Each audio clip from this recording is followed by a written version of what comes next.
Fusion 360, these will be the preferences, so you can enable those over here. And by default, Fusion will be set like this. So the pen, zoom, and orbit shortcuts will be set to Fusion. And we also have over here a default orbit style to be constrained orbit. Now let's see how those will work. If you're just gonna hold down the scroll, this will be the panning. And as you can see, I can pan the model within the viewport. If I also want to rotate, I can hold down the shift and this will add the rotation. You're gonna see a green dot appearing over there, and that will actually be the pivot for the rotation in this case.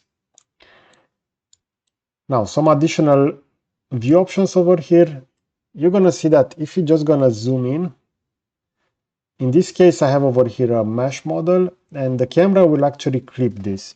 Since this is a surface-based model, I can actually see within the model.